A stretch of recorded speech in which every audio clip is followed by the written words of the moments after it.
Assalamualaikum warahmatullahi wabarakatuh. Perkenalkan, nama saya Dinar Ari Prastyo. Saya saat ini mengajar di Departemen Manajemen Fakultas Ekonomi dan Bisnis Universitas Negeri Yogyakarta. Pada hari ini saya akan menyampaikan video pembelajaran sebagai syarat sertifikasi dosen pada unit PDD-UKT-PT untuk bidang pengajaran. Pada hari ini saya akan mencoba memberikan video pembelajaran pada mata kuliah pengantar manajemen yang merupakan mata kuliah wajib untuk mahasiswa semester 1, di mana mata kuliah ini merupakan mata kuliah dasar dengan bobot 3 SKS, yaitu 2 teori dan 1 praktikum. Kode mata kuliah ini yaitu MNJ 6304. Mata kuliah ini membahas dasar-dasar pengetahuan mengenai manajemen organisasi secara umum, termasuk berbagai pemikiran dan update ilmu di bidang manajemen. Fokus utama pembelajaran dari mata kuliah ini mencakup fungsi-fungsi manajemen, yaitu mulai dari perencanaan, pengorganisasian, pengarahan, dan pengendalian. Seluruh fungsi manajemen tersebut akan dibahas dan tercakup pada materi perkuliahan ini sehingga mahasiswa diharapkan mampu memahami melalui beberapa aktivitas manajerial secara holistik. Selain itu, mahasiswa juga didorong untuk mengembangkan kemampuan berpikir dalam konteks organisasi di tengah lingkungan bisnis yang semakin kompetitif. Pendekatan fungsional atau berbasis proses ditekankan dalam proses pembelajaran dan diskusi guna memberikan kerangka kerja yang komprehensif untuk memahami dan mempelajari pengelolaan sumber daya organisasi secara efektif dan efisien. Pada mata kuliah ini terdiri dari beberapa bahan kajian materi pembelajaran, yaitu yang pertama, dasar manajemen organisasi, yang kedua, konteks manajemen, yang ketiga, manajemen pada lingkungan global, yang keempat, manajemen teknologi dan inovasi, kelima, perkembangan teori manajemen, yang keenam, yaitu pembelajaran mengenai fungsi manajemen. Referensi yang kita gunakan pada mata kuliah ini terdiri dari 2 referensi. Yang pertama itu referensi utama yang kita gunakan yaitu buku manajemen edisi tahun 2016 yang diterbitkan oleh Prentice Hall, yang dikarang oleh Robbins dan Kotler, dan yang buku pendukung yaitu buku manajemen dari Griffin ataupun sumber buku lainnya yang relevan. Mata kuliah ini terdiri dari 16 kali pertemuan yang berisi kombinasi antara pemaparan kuliah, presentasi mahasiswa, studi kasus, penugasan, yang diakhiri juga evaluasi melalui UTS dan UAS. Pembobotan penilaian pada mata kuliah ini terdiri dari beberapa komponen. Yang pertama yaitu tugas sebesar 20%, keaktifan partisipasi dalam mata kuliah sebanyak 15%, ujian tengah semester atau UTS sebanyak 30%, dan UAS atau ujian akhir semester sebesar 35%. Dan capaian pembelajaran pada mata kuliah ini atau CPMK yaitu yang pertama, mahasiswa mampu memahami pengetahuan dan memiliki keterampilan di bidang manajemen dasar, baik yang berkaitan dengan pemahaman teori, konsep, proses, dan mekanisme dari bidang manajemen tersebut. Serta mahasiswa mampu untuk mengembangkan keterampilan dalam penerapan konsep-konsep manajemen menghadapi persaingan pada era bisnis global. Yang kedua, mahasiswa mampu mengikuti perkembangan sejarah dan aspek teoritis dan penerapan proses manajemen dalam kehidupan sehari-hari. Yang ketiga, mahasiswa mampu untuk memahami fungsi manajemen mencakup perencanaan, pengorganisasian, pengarahan, dan pengendalian. Yang keempat, mahasiswa mampu memahami interaksi antara lingkungan, teknologi, inovasi, operasional, sumber daya manusia, dan organisasi untuk mencapai kinerja yang optimal. Yang kelima, mahasiswa mampu merancang tugas akhir dalam bentuk case study pada manajemen sebuah perusahaan. Demikian kira-kira ringkasan dari pembelajaran yang akan kita sampaikan dalam kuliah pengantar manajemen. Selanjutnya akan kita sampaikan proses pembelajaran di kelas terkait dengan mata kuliah pengantar manajemen sebagai syarat untuk sertifikasi dosen yang kami ajukan pada tahun ini. Assalamualaikum warahmatullahi wabarakatuh. Waalaikumsalam warahmatullahi wabarakatuh. Selamat pagi teman-teman, kita berjumpa lagi di kelas pertemuan ke-10 ya, ini tentang pengantar manajemen dari mata kuliah pengantar manajemen. Mari sebelum kita mulai, kita berdoa dulu menurut cara masing-masing untuk memohon pada Tuhan agar perkuliahan pada hari ini bisa bermanfaat buat kita ke depan. Berdoa dipersilakan. Berdoa selesai. Menyambung mungkin ya dari minggu lalu kita sudah mempelajari tentang beberapa materi. Hari ini kita akan mulai masuk ke sesi pertemuan ke-10 yaitu tentang pengorganisasian. Rencana nanti akan dibikin 2 sesi untuk yang pengorganisasian ini. Yang pertama yaitu kita akan banyak membahas tentang desain dari sebuah organisasi itu sendiri gitu. Nah, dalam pengorganisasian sesi 1 ini, kita akan mempelajari 3 hal. Yang pertama yaitu elemen-elemen kunci dalam desain organisasional. Yang kedua yaitu membandingkan struktur mekanik dan organik sebagai bentuk dari sebuah desain organisasi. Dan yang ketiga kita akan mendiskusikan faktor-faktor yang mendukung mana yang cocok dengan model mekanistik, mana yang cocok dengan model organik pada suatu desain organisasi. Nah, langsung kita sekarang udah ada di fungsi manajemen seperti teman-teman tahu dan mempelajari juga pada perkuliahan sebelumnya bahwa fungsi manajemen itu terbagi menjadi 4. Yang pertama yaitu planning atau perencanaan. Nah, itu adalah suatu kegiatan yang teman-teman sudah pelajari juga 2 minggu sebelumnya ya, yaitu bagaimana kita atau suatu perusahaan itu menetapkan suatu strategi, tujuan dari masing-masing perusahaan, diturunkan ke aktivitas dari masing-masing departemen dan lain-lain, sampai kita mengukur bagaimana ketercapaian dari suatu planning tersebut dan mengkoordinasikan kegiatannya, mana yang bekerja di sana, siapa yang bekerja, siapa yang memimpin, itu semua ada di perencanaan atau fundamental dari fungsi manajemen di perencanaan. Nah, setelah itu kita akan masuk dalam organizing yang nantinya akan mengatur dan menyusun pekerjaan yang sudah direncanakan sesuai dengan tujuan organisasinya. Gitu. Jadi setelah kita bisa melakukan planning, yang kedua adalah bagaimana menjalankan planning tersebut. Nah, setelah itu nanti ada faktor lagi atau fungsi lagi, yang ketiga yaitu leading dan yang keempat yaitu controlling. Nah, pada sesi hari ini kita akan mempelajari tentang pengorganisasian atau organizing. Nah, dalam sesuai dengan RPS yang saya pernah berikan waktu itu di awal pertemuan, sesi organizing ini akan kita bagi jadi 2 sesi. Yang pertama yaitu pada pertemuan ke-10 ini tentang pengorganisasian atau desain organisasi. Dan yang kedua adalah pada saat minggu depan yaitu kita mempelajari tentang manajemen sumber daya manusia dan bagaimana cara mengelola tim. Nah, manajemen sumber daya manusia itu cukup menarik nantinya bagi teman-teman yang memang mau melanjutkan konsentrasi ke manajemen SDM nantinya. Jadi bisa menjadikan materi ini sebagai dasar nanti untuk pengetahuan teman-teman ke depan sebelum melapai kuliah yang lebih konsentrasinya lebih tinggi nantinya atau pengetahuannya lebih tinggi secara teoritis maupun penerapannya. Nah, yang pertama akan kita bahas yaitu tujuan dari pengorganisasian atau bagaimana tujuan, kenapa sih perlu kita lakukan organisasi gitu. Nah, tujuan yang pertama yaitu kita membagi pekerjaan dalam tugas-tugas departemen yang spesifik. Jadi setelah ada tuh aktivitas yang dirancang dalam suatu perencanaan, nah kita harus mendistribusikan gitu loh. Oh, mana yang masuk ke departemen keuangan, mana yang masuk ke departemen operasional, mana yang harus dikerjakan si A, mana yang harus dikoordinasikan oleh Pak B dan lain-lain. Nah, itu secara spesifik harus bisa di breakdown. Karena apa? Supaya masing-masing perencanaan itu nanti ada yang bertanggung jawab gitu loh.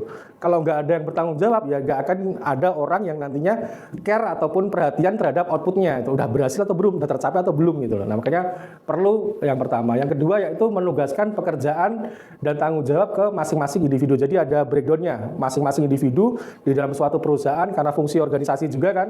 Setiap individu harus memiliki pekerjaan dan setiap individu harus memiliki fungsi dalam satu organisasi. Dan yang ketiga yaitu mengalokasikan sumber daya organisasi. Jadi setelah perencanaan dan aktivitas itu diberikan atau setelah perencanaan itu dibuat, kita perlu mengatur sumber daya organisasi kita untuk melakukan suatu pekerjaan tersebut. Supaya apa? Supaya efektif dan efisien. Jadi nggak kebanyakan resource, ini biasanya harus dikerjakan 10 orang. Oh, ini harus dikerjakan 5 orang, harus dikerjakan 3 orang. Nah, kalau yang bisa dikerjakan 3 orang, ya kenapa mesti dikerjakan 10 orang gitu misalnya. Nah, itu yang banyak beberapa perusahaan terlalu banyak memiliki orang, jadi istilahnya kayak perusahaan itu gendut ya organisasinya, akhirnya malah nggak efektif atau nggak efisien juga. Dan yang keempat yaitu menghimpun berbagai pekerjaan dalam beberapa tugas organisasi. Ini bersama dengan yang kedua tadi. Kalau ini lebih ke unit. Jadi kalau teman-teman nanti belajar sumber daya manusia itu ada kayak performance indicator. Nah, itu dia akan melekat dalam unit-unit organisasi ini. Nah, itu juga perlu kita bagi juga mana bagian mana yang mengerjakan, bagian mana yang mendukung ya kalau ada yang mendukung misalkan. Karena sebagian besar kalau satu perusahaan itu pasti ada kerjasama di antara unit dan organisasinya. Yang kelima yaitu menjalin hubungan antara individu dan kelompok dan departemen sama. Jadi selain kita bagi tugasnya, kita juga atur bagaimana nanti hubungan ya masing-masing tujuan itu siapa yang mengerjakan. Kayak tadi seperti yang saya sampaikan tadi, terkadang satu aktivitas itu bisa dikerjakan oleh banyak departemen secara bersamaan, secara kolektif atau secara sinergi lah istilahnya. Dan terakhir yaitu membuat hierarki dan pemenang yang formal. Nah, bagaimana kita mendesain organisasi? Yang pertama kita harus itu mendesain struktur organisasinya dulu gitu. Itu yang paling penting gitu. Nah, organizing sendiri itu yaitu tadi sudah saya jelaskan di awal, menyusun dan menstrukturisasi pekerjaan. Nah, otomatis kita harus membuat yang namanya struktur organisasi. Nah, struktur organisasi itu apa? Struktur organisasi adalah susunan formal pekerjaan-pekerjaan dalam suatu organisasi tersebut diatur gitu loh. Jadi setiap orang itu sudah ada SOP-nya, saya mesti ngapain gitu loh. Jadi nggak kita dalam satu organisasi bergerak sesuai dengan apa yang kita mau gitu lah. Itu kenapa kita butuh struktur organisasi ya untuk membuat batasan-batasan supaya kita bisa melakukan apa yang bisa dilakukan untuk mendukung tujuan dari satu organisasi. Nah, setelah kita membuat struktur organisasi, ya itu kita juga membuat nanti desain organisasinya mau seperti apa gitu loh. Nah, desain organisasi ini memiliki beberapa komponen kunci, yaitu 6 yang nanti akan kita pelajari satu-satu. Yang pertama yaitu work specialization atau spesialisasi kerja, yang kedua yaitu departementalisasi, yang ketiga yaitu chain of command atau rantai komando, yang keempat yaitu span of control atau rentang kendali, sentralisasi dan desentralisasi, dan yang terakhir yaitu formalisasi. Nah, yang pertama spesialisasi kerja. Yang pertama yaitu proses membagi tugas menjadi kegiatan-kegiatan spesifik. Ya, nanti kita lebih lihat masing-masing di slide berikutnya aja. Nah, yang pertama tadi dari 6 itu adalah spesifikasi kerja atau work specialization ya istilahnya. Nah, work specialization itu apa? Jadi work specialization itu istilahnya kalau kita harus menaruh orang yang tepat di dalam posisi yang tepat atau the right man in the right place, itu work specialization sebenarnya. Dasarnya itu gitu. Nah, bagaimana kita bisa membagi aktivitas pekerjaan dalam tugas-tugas dan nantinya akan diselesaikan oleh orang-orang yang berbeda yang memiliki spesialisasi khusus itu. Oh, saya membagi perusahaan saya jadi fungsi keuangan, fungsi marketing. Nah, harusnya ketika kita menaruh orang yang di marketing, ya kita cari orang yang sesuai dengan bidangnya gitu loh. Oh, bisa ngomong, bisa presentasi dan lain-lain gitu loh. Oh, kita butuh orang di bidang keuangan, ya butuh orang yang teliti, manageable gitu loh, suka tantangan dan lain-lain. Nah, itu pekerja keras dan lain-lain, itu work specialization gitu loh. Nah,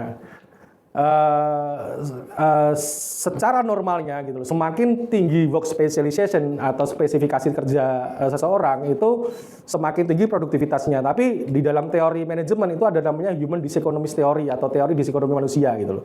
Atau kalau bisa dilihat dalam satu grafik seperti ini. Nah, memang di awal ketika kita masuk dalam satu perusahaan atau kita mengerjakan satu pekerjaan yang baru misalkan ya, nah itu kita biasa akan mulai dari produktivitas yang rendah nih. Nah, setelah itu kita belajar sampai pada satu level gitu loh. Kita akan memiliki saturasi tertentu gitu loh. Nah, ketika saturasi itu sudah muncul gitu, lah dia yang logikanya tadi semakin tinggi work spesialisasinya, semakin tinggi produktivitasnya, secara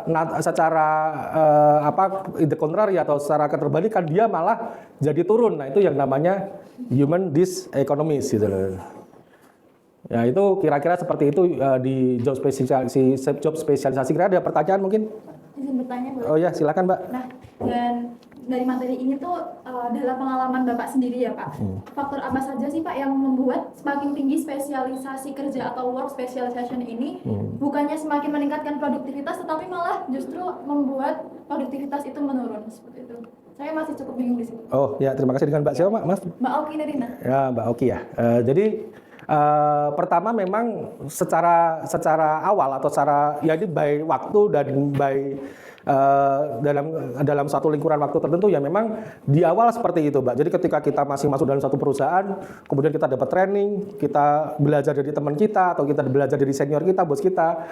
Nah, itu biasanya produktivitas kita akan meningkat. Tapi ada tuh level saturasi di dalam teori human diseconomist itu ada suatu kebosanan gitu atau titik jenuh itu loh, yang membuat akhirnya orang itu bosen gitu. Makanya itu dalam satu teori sumber daya manusia atau HRM itu ada namanya mutasi itu. Nah, salah satu tujuan ataupun nanti kalau teman-teman belajar human resource itu tujuan dari mutasi itu salah satunya yaitu ini, untuk mencegah ini gitu. Jadi ketika dia udah sampai level tertentu, dia akan nantinya bisa mulai lagi dari awal. Jadi dia belum sampai turun atau dia bisa mempelajari. Itu tergantung juga dari jenis atau tipe dari pekerjaan ataupun tipe dari orangnya gitu loh. Yang pertama itu. Yang kedua, kadang-kadang kita kalau udah misalkan nih, rumah saya di Jogja, saya mau ke Bantul gitu. pasti awal saya akan mengikuti Google Maps kan gitu. Nah, ketika saya udah tahu nih arah Bantul, biasanya kan saya akan cari jalan tikusnya gitu. Saya akan cari jalan pintasnya. Ini juga bisa terjadi di sini gitu. Yang akhirnya membuat bukan ya mungkin secara efektif itu bisa tercapai, tapi dari efisiensi ataupun dari itu kita belum tahu, ataupun dia malah bisa bergerak di luar SOP-nya. Karena itu semakin dia paham, semakin dia udah tahu lubang tikusnya yang mana kan, dia udah bisa lewat di mana-mana. Nah itu akhirnya juga bisa membuat human diseconomist ini muncul. Jadi selain kebosanan, memang pengetahuan dia sudah cukup banyak sehingga dia udah tahu kira-kira celah-celah mana yang bisa dia manfaatkan untuk bisa mencapai tujuan kerjaannya dia itu. Nah itu dalam teori di human diseconomist seperti itu. Kira-kira sudah bisa dipahami, Mbak? Sudah. Ya, terima kasih. Ya, kita lanjut ya teman-teman ya. Nah, setelah yang pertama yaitu job work specialization ataupun spesifikasi kerja atau pengetahuan dari suatu spesifikasi kerja. Yang kedua yaitu departementalisasi. Nah, departementalisasi ini adalah bagaimana cara perusahaan itu mengelompokkan pekerjaan-pekerjaan dalam organisasinya. Nah, itu terbagi dari beberapa tipe. Yang pertama yaitu fungsional. Jadi departemen ataupun suatu organisasi itu mengelompokkan pekerjaan dari fungsi yang dilakukan berdasarkan fungsi-fungsinya. Nanti kita pelajari contoh-contohnya di bawah. Yang kedua, produk. Nah, itu pengelompokan pekerjaan berdasarkan lini produknya. Yang ketiga, geografis, pengelompokan pekerjaan berdasarkan wilayah atau lokasi geografisnya. Yang keempat, proses, yaitu pengelompokan pekerjaan berdasarkan alur proses bisnis dari suatu perusahaan. Dan yang kelima, yaitu pelanggan, yaitu pengelompokan pekerjaan berdasarkan jenis pelanggan dan kebutuhannya. Ini contoh-contohnya mungkin bisa membuat teman-teman lebih mengerti berdasarkan fungsi. Misalkan, organisasinya ada satu plant manager dibagi jadi fungsi engineering atau keteknikan, fungsi akuntansi, fungsi operational atau manufacturing, fungsi human resource atau fungsi pembelian. Nah, itu berdasarkan fungsi-fungsinya itu. Dan ini juga ada plus minusnya. Plusnya kalau berdasarkan fungsi pasti lebih efisien ya. Karena sesuai dengan skillnya bisa kita pilih. Koordinasi antar fungsi juga bisa lebih bagus dan kita juga bisa meningkatkan spesialisasi gitu loh. Kalau engineering ya kita juga bisa fokus training di engineering supaya dia bisa lebih spesialisasinya lebih tinggi lagi gitu. Nah, kalau kelemahannya ya poor communication bisa membuat fungsinya menjadi terganggu. Kan kadang-kadang kan kita orang engineering atau orang teknik ngomong sama orang sosialan beda. Otaknya aja udah beda, mindsetnya udah beda gitu kan. Nah, itu kenapa ini bisa terjadi. Yang kedua yaitu geographical departmentalization ataupun lokasi ya. Nah, itu biasanya untuk terjadi kalau kita memiliki area operasi yang luas kayak Indonesia misalkan kan. Kita bagi jadi beberapa area nih misalkan. Western region, Southern misalkan, atau bagian timur, bagian barat, bagian utara. Nah, itu efektifnya adalah dia bisa spesifik karena kan kayak di Indonesia aja, budaya di Medan sama budaya di Papua pasti sangat beda gitu. Marketing pasti akan juga beda juga gitu loh. Cuman nggak mungkin kita marketingnya sama dan lain-lain. Nah, itu cocoknya di situ tuh, tapi yang nggak bikin dia nggak efektif ya dia akan punya manajer engineering di sini, manajer engineering di sini, manajer engineering di sini, jadi akan terisolasi dari masing-masing fungsi sendiri-sendiri gitu. Itu kelemahannya, salah satu kelemahannya. Nah, yang ketiga yaitu berdasarkan produk. Nah, ini kayak saya contoh di Indonesia misalnya kayak Wings ataupun Unilever gitu kan, dia dibagi jadi unit sabun mandi, ada unit es krim, ada unit mungkin kesehatan dan lain-lain. Itu berdasarkan produk-produknya dia gitu loh. Nah, ini kelebihannya dia spesialisasinya bisa mengikuti produk yang dia develop, jadi nggak kemana-mana gitu. Nah, yang keempat yaitu proses. Nah, itu biasanya digunakan untuk manufaktur tuh. Prosesnya pertama misalkan proses penjahitan, misalkan atau sewing atau proses milling departemen, atau kalau dalam proses singkat misalkan proses produksi hulu sampai proses produksi hilir misalkan. Nah, itu kalau berdasarkan proses departmentalization. Nah, yang terakhir customer departmentalization. Nah, itu biasanya untuk perusahaan-perusahaan marketing, bank dan lain-lain biasanya seperti itu ya. Ada bagian khusus nasabah tertentu gitu kan ya, atau mungkin kalau marketing ya untuk prioritas nasabah prioritas dan lain-lain. Nah, itu biasanya menyesuaikan dari customer, atau kalau yang lebih ngetren sekarang ada B2B, ada B2C dan lain-lain itu kan. Nah, itu treatmentnya akan berbeda di situ. Nah, kira-kira sebelum masuk ke rantai komando, ada pertanyaan mungkin? Saya Pak izin bertanya. Ya, silakan Mas. Dengan Mas siapa, Mas? Saya Mas Jaka. Ya, Mas Jaka. Ya, silakan Mas. Tadi kan ada beberapa tipe-tipe yang harus yang ada dalam kegiatan manajemen ya Pak. Nah, saya salah satu orang yang cukup tertarik untuk menjadi manajemen, terutama dalam kegiatan proyek. Nah, di sini saya izin bertanya, dalam kegiatan proyek itu kan pasti akan sering mengalami kendala dalam kegiatan geografis. Karena kan di wilayah proyek itu kan bekerja di lapangan dan kadang mereka center pencar dari wilayah Medan, sebenarnya dari Medan, Papua, dari Jogja. Nah itu saya ingin mengetahui apa ya skill harus diperlukan dan apa hambatan-hambatan jika saya itu harus memiliki tipe yang geografis seperti itu. Nah, jadi sebenarnya fungsi departementalisasi ini sangat tergantung dari karakter dari suatu perusahaan gitu. Jadi nggak bisa nih mana yang bagus, mana yang ini. Jadi kita mesti lihat kira-kira organisasinya seperti apa. Misalkan tadi proyek, ya kita contoh perusahaan konstruksi yang biasanya proyek ya. Perusahaan konstruksi seperti Wika, Hutama Karya dan lain-lain itu biasanya dia akan cenderung ke selain mungkin fungsional juga geografis karena memang terkadang klien mereka berbeda-beda. Setiap proyek itu dia punya area lokasi, area kerja masing-masing. Misalkan pemerintah Jawa Barat dia akan melakukan tender sendiri, pemerintah Sumatera Utara akan melakukan tender sendiri. Akhirnya untuk menyiapkan tender di masing-masing daerah dia perlu tim khusus gitu, karena mungkin pendekatannya B2 government atau B2G dan lain-lain membutuhkan tipe geografis tertentu. Nah itu kan butuh pengetahuan kira-kira departemen mana yang bisa menghandle tender, departemen mana yang bisa menghandle suatu aktivitas ini. Ya itu mungkin bagusnya kalau dia menggunakan geografis seperti itu. Tapi kelemahannya pasti ketika dia geografis sama kayak tadi, sama kayak si ini tadi gitu loh. Dia akan punya engineering di sini, dia akan punya keuangan di sini, di sana juga punya keuangan, punya nilai masing-masing. Dan yang membuat itu susah juga standarnya juga bisa beda-beda gitu loh. Jadi masing-masing keuangan mungkin bisa mencatat akun yang sama, tapi mungkin dengan cara berbeda-beda. Itu nanti yang ketika konsolidasi di pusat biasanya akan terjadi beberapa penyesuaian. Nah itu kelemahan geografikal selain istilahnya duplication of function ya atau redundancy ya. Itu dia juga ada kecenderungan seperti tadi juga. Kira-kira udah menjawab Mas Jaka? Ya, terima kasih. Nah, yang selanjutnya setelah ketiga yaitu rantai komando atau chain of command, ini semacam garis kewenangan ya, garis kewenangan yang berkelanjutan dari tingkat paling bawah sampai paling atas. Ya harusnya di paling bawah sampai paling atas itu ada jalurnya gitu. Jangan sampai terputus, nanti kayak anak induk hilang induknya itu, anak hilang induknya. Itu harus nyambung nih, meskipun satu OB di paling bawah ya harusnya sampai GM-nya mesti ada sambungannya. Jadi kita tahu nanti wewenangnya seperti apa. Nah ini prinsip ada 3. Pertama yaitu authority. Misalkan, oh saya bos kalian atau ini harus lapor ke saya atau saya bisa memberikan perintah ke kalian, itu namanya authority. Jadi hak yang melekat ya. Kalau saya sebagai dosen ya saya bisa berikan nilai kepada teman-teman, itu authority saya istilahnya kayak gitu. Tanggung jawab atau responsibility karena masing-masing pekerjaan butuh tanggung jawab. Yang ketiga yaitu kesatuan komando atau unity command. Jadi kalau bisa ya satu perintah ya harus semuanya sama, jangan sampai ini kesini beda, nanti orang akan menganggap itu gimana.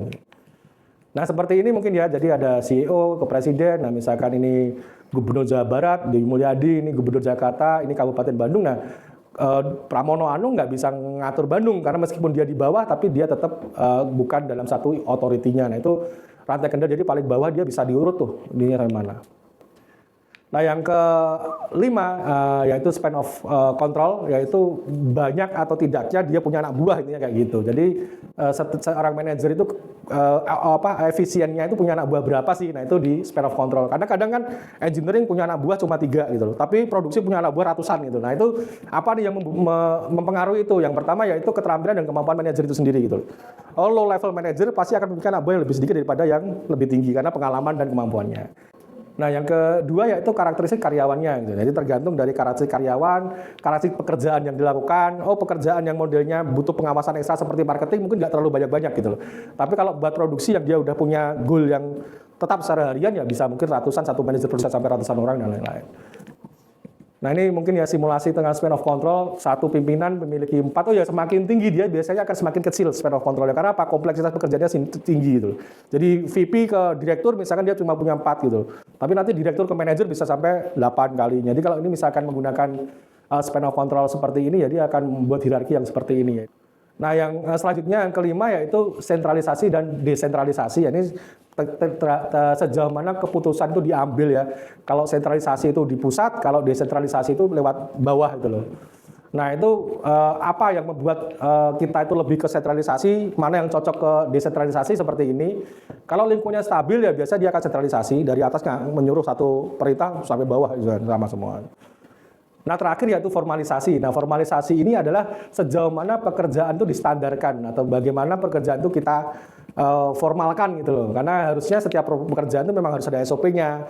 Jadi kalau kita ke Bantul ya kita mesti tahu SOP-nya. Lewat sini, lewat sini, lewat sini, lewat sini. Jadi nggak satu orang memiliki satu pekerjaan yang sama, dia akan mengerjakan dengan cara yang sama gitu loh. Kalau formalan seperti itu tuh.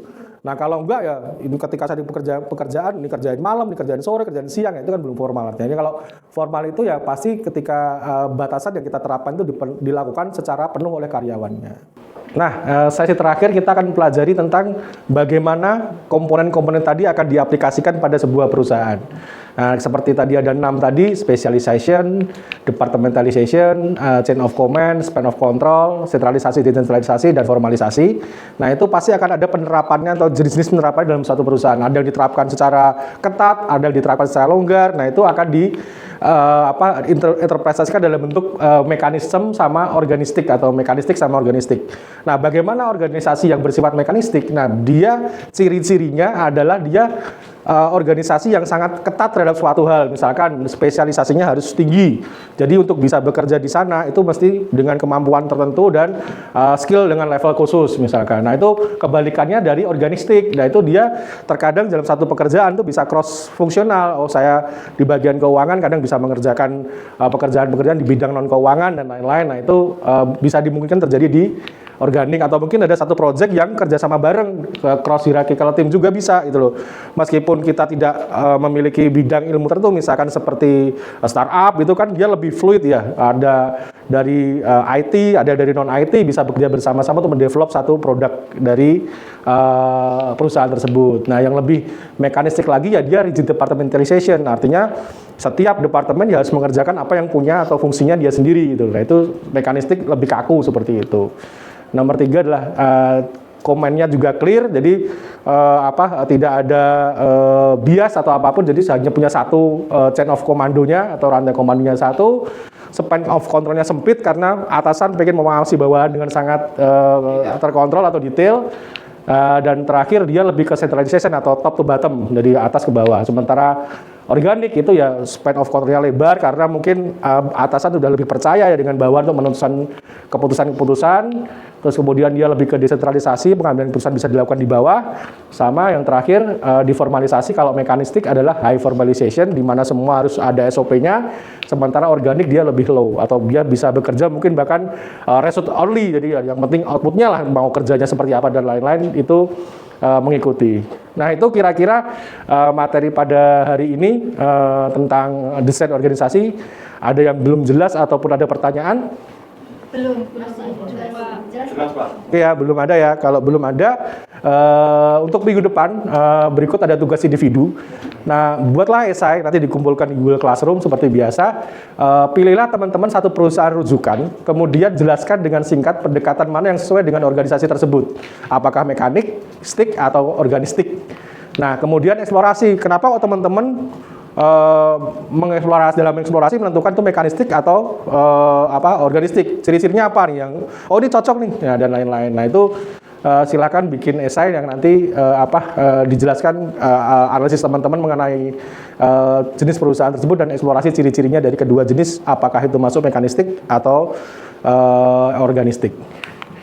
Nah, kira-kira itu mungkin kalau ada pertanyaan seperti biasa bisa disampaikan lewat kontak saya atau email, atau mungkin kalau bisa berkoneksi dengan media sosial yang lain. Mungkin dari saya cukup sekian, kita tutup dengan berdoa. Semoga apa yang kita pelajari bisa berguna buat kita ke depan. Berdoa dipersilakan. Berdoa selesai. Terima kasih. Assalamualaikum warahmatullahi wabarakatuh. Waalaikumsalam warahmatullahi wabarakatuh. Demikian video pembelajaran kami buat untuk syarat pengajuan sertifikasi dosen untuk bagian pengajaran. Pada video tadi telah dijelaskan tentang materi dari perkuliahan pengantar manajemen untuk materi atau bahan ajar membahas tentang pengorganisasian. Diharapkan pada mata kuliah ini mahasiswa dapat memahami dan mengerti tentang pengorganisasian, terutama tentang organizational design, baik itu komponen-komponennya maupun tipe dari perusahaan, apakah perusahaan itu mekanistik maupun organistik. Terima kasih saya ucapkan kepada Universitas Negeri Yogyakarta, tim kepegawaian dan asesor yang nanti akan menilai. Semoga video yang kita siapkan dapat berkenan bagi para penilai. Bila taufiq wal hidayah, wassalamualaikum warahmatullahi wabarakatuh.